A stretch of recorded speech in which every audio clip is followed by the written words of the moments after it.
Hello guys, welcome back to my another vlog. আৰু আজি ব্লগটো ইয়াৰ পৰা ষ্টাৰ্ট কৰিলোঁ চাওক। এতিয়া মই কণী তৰকাৰী বনাম আৰু ভাত বনাম আৰু মোৰ অলপ যাব আছে শনিবাৰ বজাৰ আজি স্যাটাৰডে।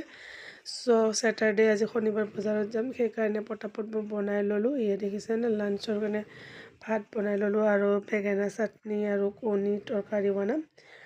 সো কণীখিনি বইল কৰি মই ধুনীয়াকৈ ফ্ৰাই কৰি কাৰণে পিঁয়াজ ফ্ৰাই কৰি ল'লোঁ। তাৰপিছত তৰকাৰীটো বনাই ল'লোঁ ধুনীয়াকৈ দেখিছেনে। তাৰপিছত এইটো উতলি আহিলে কণী দিম মই ইয়াতে। এই মোৰ ভাত কমপ্লিট হৈ গ'ল। তাৰপিছত কণী দিলোঁ। কণী দিয়াৰ পিছত চাওকচোন কি ধুনীয়া উতলিব দিলোঁ। উতলোৱাৰ পিছত কণীটো ভালদৰে হৈ গ'ল তৰকাৰীটো। আৰু এই দেখিছেনে হৈ যোৱাৰ পিছত মই কি কৰিলোঁ, এয়া নাজমা বাইতাৰ লগত শনিবাৰ বজাৰ যাম এয়া। আৰু মেইন ৰাস্তালৈকে খোজকাঢ়ি যাই আছোঁ আমি। আৰু এই দেখিছেনে টেকাৰত বহি গ'লোঁ। বহাৰ পিছত কি কৰিলোঁ, টেকাৰেদি গ'লোঁ আৰু আধা ৰাস্তালৈকে খোজকাঢ়ি নাযাওঁ সেইকাৰণে ৰিক্সা ল'লোঁ এটা। এই ৰিক্সাত গৈ আছোঁ দেখিছেনে। আৰু মোক এটা মোৰ সোণাৰ নাকফুলিটো অলপমান ভাঙিছিল সেইকাৰণে সোণাৰ নাকফুলিটো অলপমান ঠিক কৰাই ল'ম এয়া জুৱেলাৰী দোকানত। এয়া সোণাৰ নচৰিং এইটো ইমান ধুনীয়া লাগিছিল, বহুত দাম এইটো। আৰু এইটো মোৰ সোণাৰ নচৰিং এইটো মই ৰিপেয়াৰ কৰি ল'লোঁ। আৰু বজাৰ কৰি ঘৰ আহি পালোঁ আৰু দেখিছেনে ঘৰত আহি নাম থৈ দিলোঁ।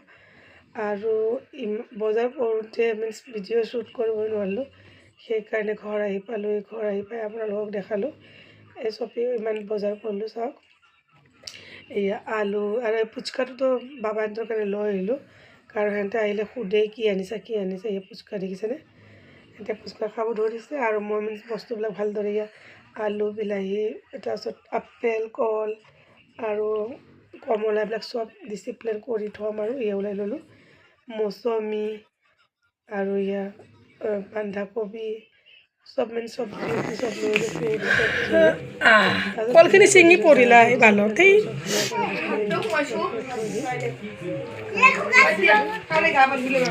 তাৰপিছত খোৱাৰ পিছত কি কৰিলোঁ, নচিংটো মই ওলাই কেনে পিন্ধিলোঁ আৰু চাম আৰু পিন্ধিম আৰু এইটো চাওক দেখিছেনে ধুনীয়া কৰি ভাঙি গৈছিলে মোৰ অলপমান। এইটো ধুনীয়া কৰি এই ঠাৰিটো ঠিক কৰি দিলে এয়া পিন্ধিম চাব। ভাল লাগিছেনে? ভাল লাগিলে লাইক কৰক, ছাবস্ক্ৰাইব কমেণ্ট কৰক।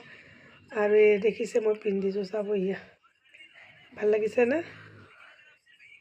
আৰু আজি ভিডিঅ'টো ইয়াতে এণ্ড কৰিলোঁ। বাই।